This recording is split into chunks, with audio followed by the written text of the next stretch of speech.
Cuidado com o que deseja. O curso de nossa vida está sendo guiado pelo que desejamos e visualizamos. Aqui você saberá por que tem acontecido tantas coisas boas e más em sua vida e como direcionar para seus objetivos. Autor José Eduardo Viana, editor independente, janeiro de 2021. Apresentação. Tenho notado em minhas caminhadas que muitas pessoas vivem pedindo orações para ter soluções e livramentos em sua vida. Por que isso acontece? É uma situação que me deixa pensar e encontrar uma razão para tudo isso. Existiu uma linha doutrinária dizendo que Deus não tem o controle das coisas que acontecem devido ao livre-arbítrio. Vou analisar de forma clara esse pensamento e entendermos o que está certo e errado. Mas uma coisa é clara, as situações acontecem de forma muitas vezes diferentes daquilo que desejamos ou objetivamos. Entender isso deixa claro que estaremos entendendo a forma que Deus atua com o homem e de nada tem de incoerente. O grande problema muitas vezes é que desejamos coisas ou situações que não podem fazer parte da nossa vida e carreira, devido a influenciar e mudar o curso de muitos caminhos que precisamos tomar. O que você deseja para a sua vida? Esse é o primeiro ponto importante. Não saber o que deseja, ou mesmo para onde quer ir na sua vida, fica um tanto difícil tomar decisões. Portanto, se você não sabe para onde ir, ou o que deseja, certamente alguém o fará por você por uma única e clara razão. Essas direções vão mexer também com a linha de metas de outras pessoas. Este livro, talvez possa pensar, é mais um livro de autoajuda. Particularmente não, pelo menos no conceito do que se direciona a sistema de autoajuda, mas de uma ajuda do alto, saber entender o que Deus planejou para a sua vida, mesmo sendo cristão, mesmo não acreditando na Bíblia ou mesmo em Deus. Você está sendo guiado por algum objetivo. O maior problema que discutiremos aqui é para onde ir. Capítulo 1. Exemplos na Bíblia sobre pessoas que desejaram e alcançaram o que não queriam. Aqui comentarei para você como referência bases bíblicas, pois a Bíblia, apesar de muitas controvérsias de como foi formada, ainda é a base da nossa fé. Tanto que as leis de diversos tipos, como política, social e religiosa, são ou foram baseadas nela. Então dizer que você não acredita na Bíblia não interfere na sua potencialidade. Assim como seu dia está fazendo sol ou chuva, não é influenciado por seus desejos e ânimos. Continuará acontecendo o dia. Vou comentar algumas passagens de personagens que sonharam e não aconteceu, e outros que não sonharam e aconteceu. Um dos sonhadores mais marcantes da Bíblia chama José, filho de Jacó. Em Gênesis capítulo 50 conta a história desse sonhador. Devido a ser um dos mais novos da família de 11 irmãos, Deus mostrou a ele um futuro não entendível a princípio, que seu pai e seus irmãos se encurvariam diante dele, além de que já sofria com a inveja dos seus irmãos, por ser um dos queridinhos de seu pai. Agora José vivia contando o seu sonho, o que irritou até mesmo seu pai. Primeiro se tem o caso de seu pai ter lutado com Deus e exigido a bênção. Isso acarretou não porque Jacó merecia, mas pela garra que teve de lutar. Como consequência, Jacó ficou manco.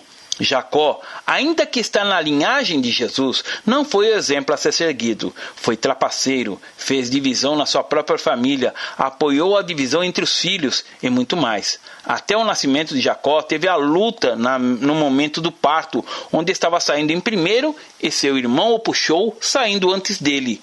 Vamos aos detalhes traduzidos do comentário da Bíblia em espanhol. A história de Jesus apresenta uma luta entre seus irmãos, que se menciona no livro de Gênesis. Caim e Abel, Isaac e Ismael, Jacó e Esaú, todos eles lutaram entre si. José se predispôs seus 11 irmãos contra ele quando contou seus sonhos em que eles se inclinavam diante dele. Ele era o protegido de seu pai e quisera presumir a eles. Assim que, quando eles tiveram a oportunidade de se livrar dele, o venderam como escravo a uns mercadores nômades que o levaram para o Egito. Como esperavam nunca mais vê-lo, inventaram a história que havia sido morto por animais selvagens. Deus tinha outros planos. No Egito, Deus deu a José o dom de interpretar vários sonhos. Isso o levou a um lugar de grande importância em seu reino. Os egípcios dessa época estavam fascinados por seus sonhos. Os arqueólogos têm descoberto extensos livros de texto sobre as interpretações dos sonhos.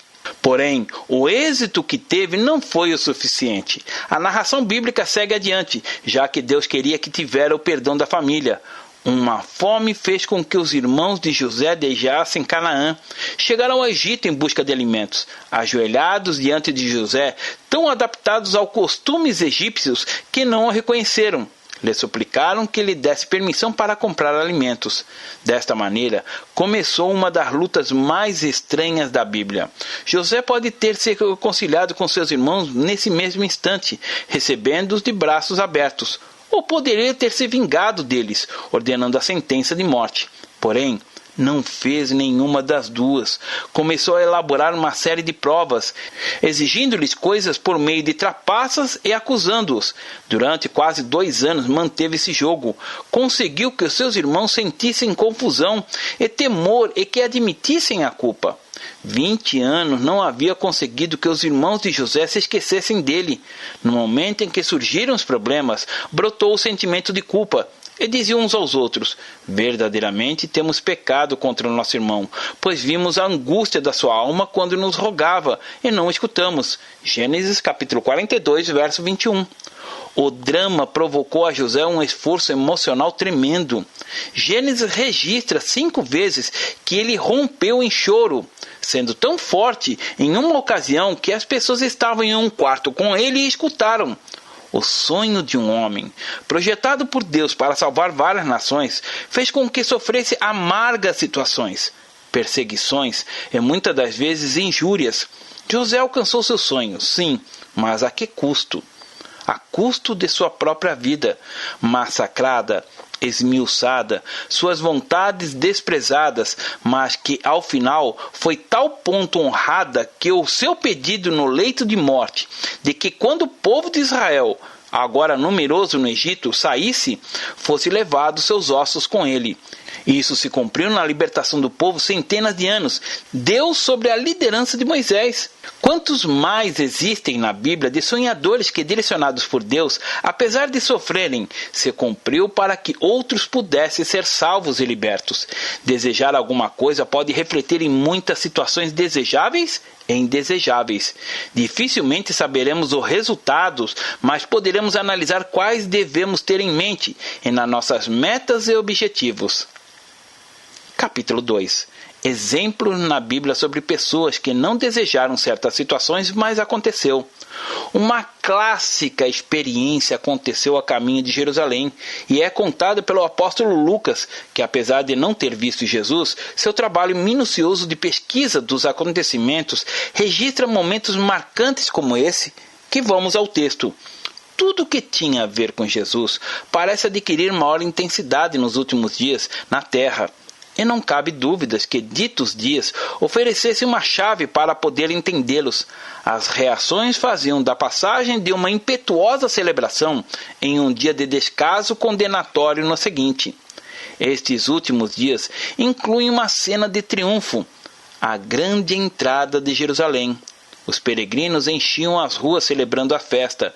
Em um gesto apreciado por Jesus, estenderam suas mãos diante dele e gritavam sua aprovação enquanto eles o cercavam. Porém, frente à tumultuosa situação, Jesus chorou, dolorosamente consciente de que esses louvores eram vãs. Lucas inclui uma cena que capta a terrível confusão daqueles dias finais. 2 dos discípulos de Jesus iam se distanciando de Jerusalém, muito decepcionados. Seus sonhos se haviam terminado. Todas as crescentes esperanças destes últimos dias haviam morrido com Jesus na cruz. Um desconhecido se uniu aos 2 oprimidos discípulos. Notavelmente, ele parecia ser o único que não tinha ouvido nada sobre a incrível semana que havia passado em Jerusalém. Falou com eles, desenrolando toda a história do Evangelho, começando por Moisés e os profetas. O estranho lhes intrigava e pediram que ficasse. Durante a ceia, a última fala se fechou em um lugar. Se tratava de Jesus. Não poderia ser outro. Sem dúvida estava vivo. As pessoas comuns, como algo mais do que uma peça de covardia, haviam seguido a Jesus. Eles haviam escutado e haviam visto morrer, desde a distância, para não se colocar em perigo. Porém, ver a Jesus vivo mudou tudo isso. Esse relato mostra o quanto as pessoas sonhavam com a libertação de Jesus, mas vê-lo morrer de uma morte tão marcante que até a natureza fora abalada, marcou tudo e todos na história. Muitos de nossos sonhos podem ou não se tornar realidade.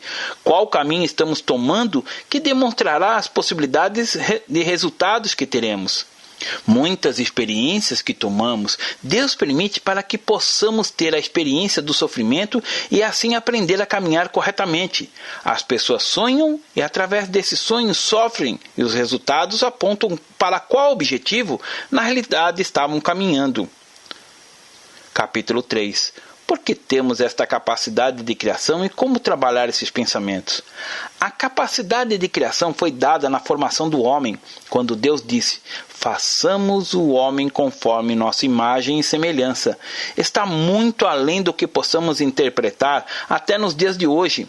Não queremos dizer que vamos criar as coisas do nada, assim como Deus fez e faz, mas que nossa capacidade de decidir, aliada ao livre-arbítrio, coloca o ser humano em uma linha de aprendizagem que, acredito, não terá fim e certificado de conclusão.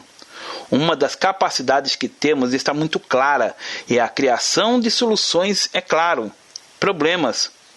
Quando você precisa de alguma coisa, a mente começa a trabalhar por encontrar essa solução, mesmo que nunca tenha visto.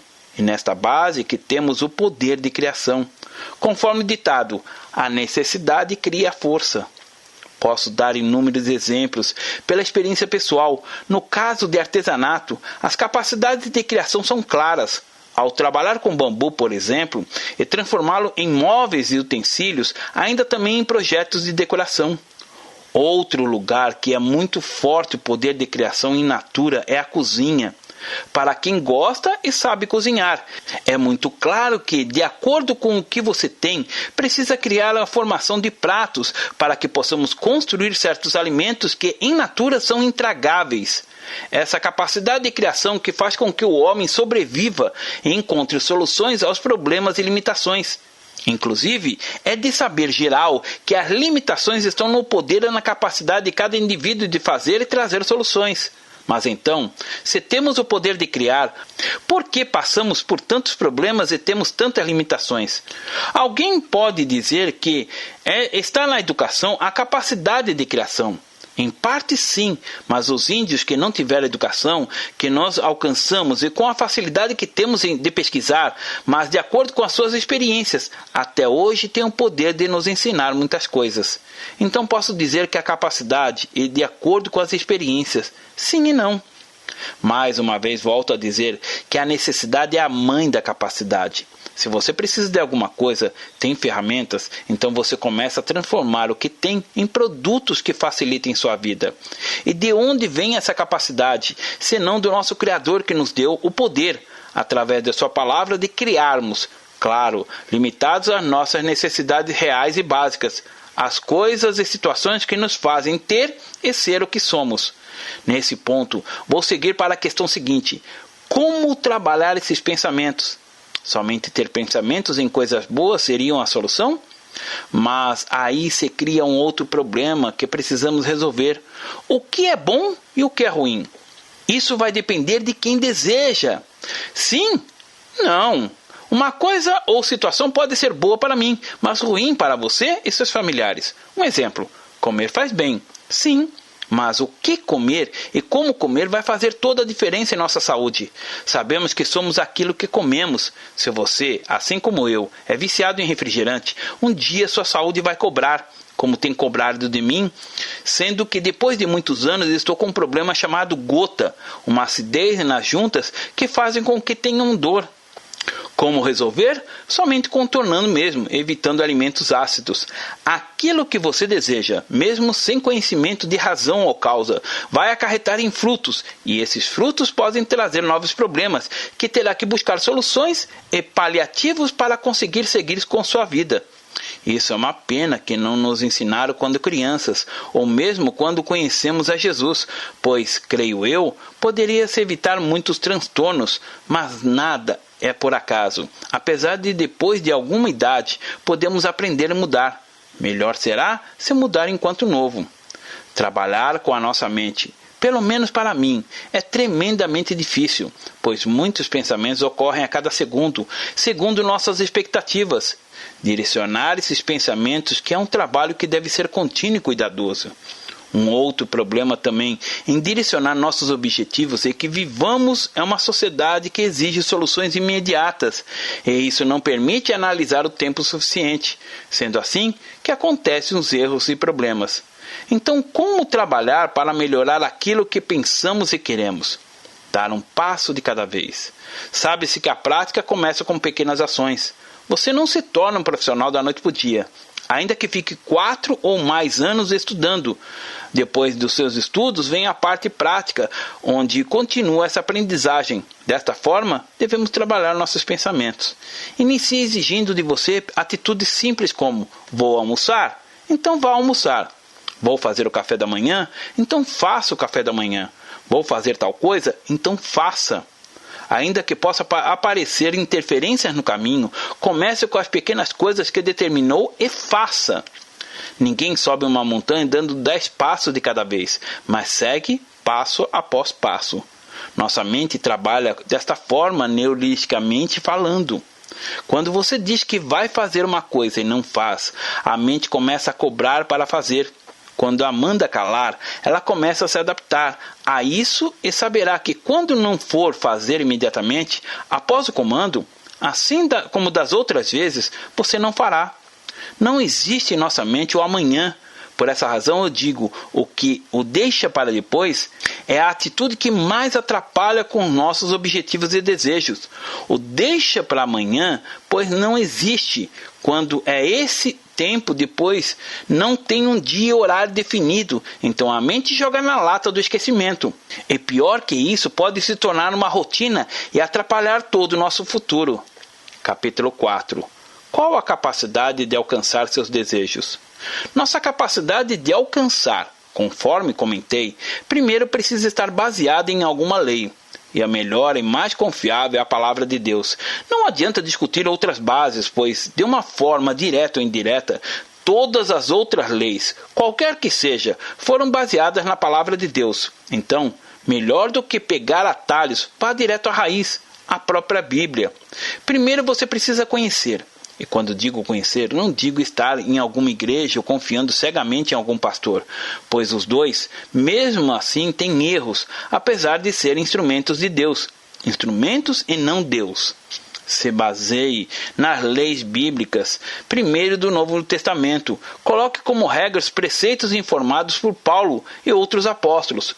Uma indicação é iniciar a sua leitura e análise no livro aos Romanos, que te ensinará como entrar nos trilhos, propriamente dito, na vida que Deus quer para você.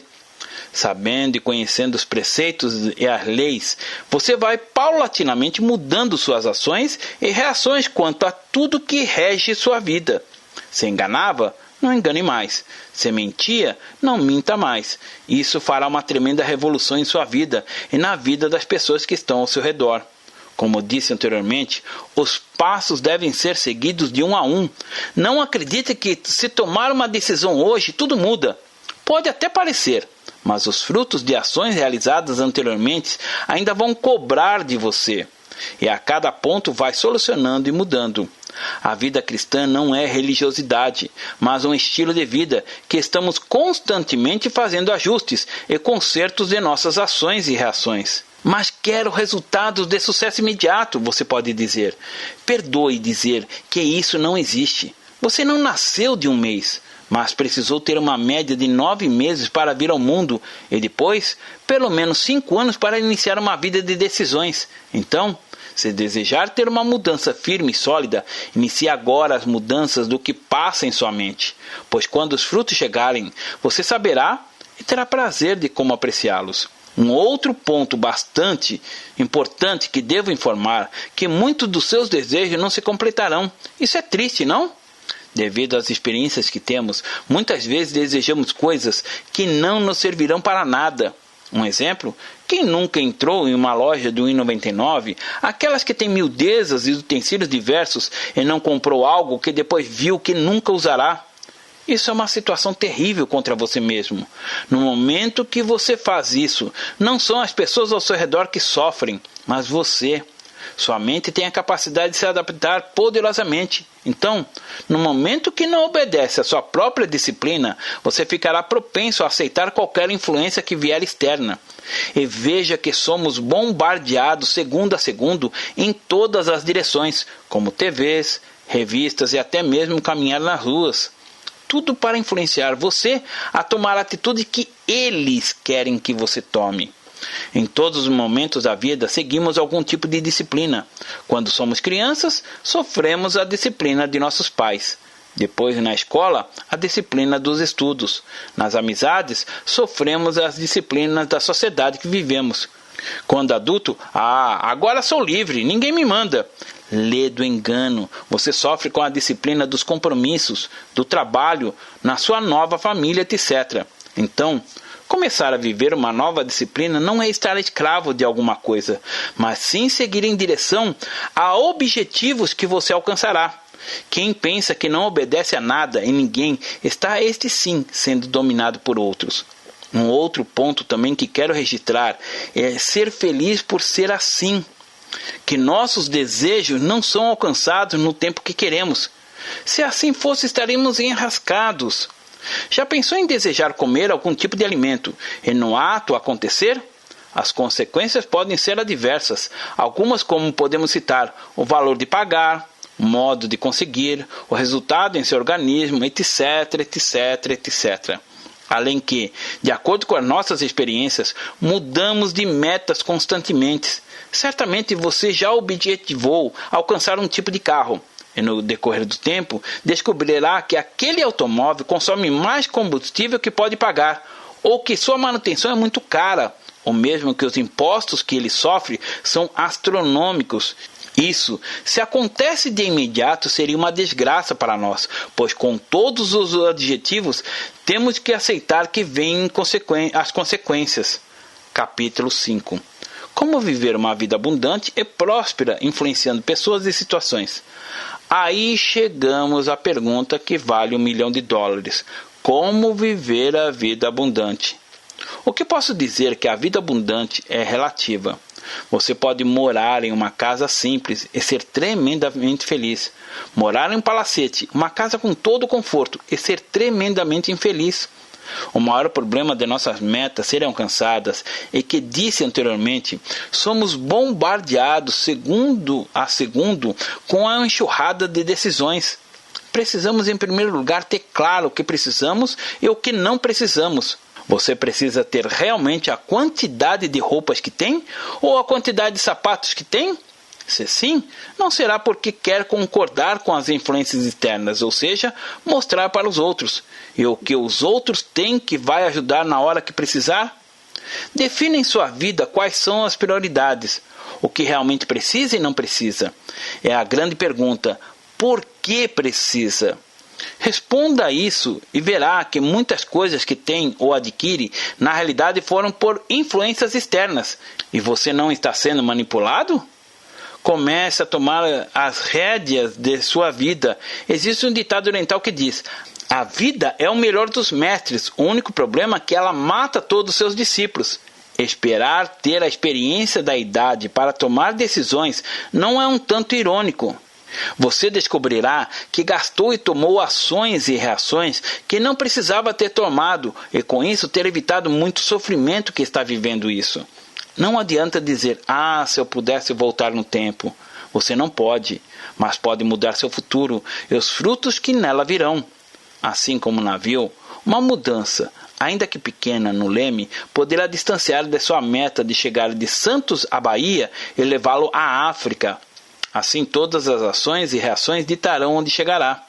Aprenda com os erros dos outros. Antes de tomar as decisões e metas, primeiro analise. Vá conhecer o produto ou situação que deseja viver, através das pessoas que tomaram essas decisões e alcançaram. Um exemplo, a pessoa pode desejar um casamento baseado somente em sua família. Quando conhece a vida de outros que se casaram, poderá mudar totalmente como desejar ter esse casamento. Um produto, ainda que em lançamento, nunca compre de imediato. Deixe que os outros que estão sendo manipulados comprarem.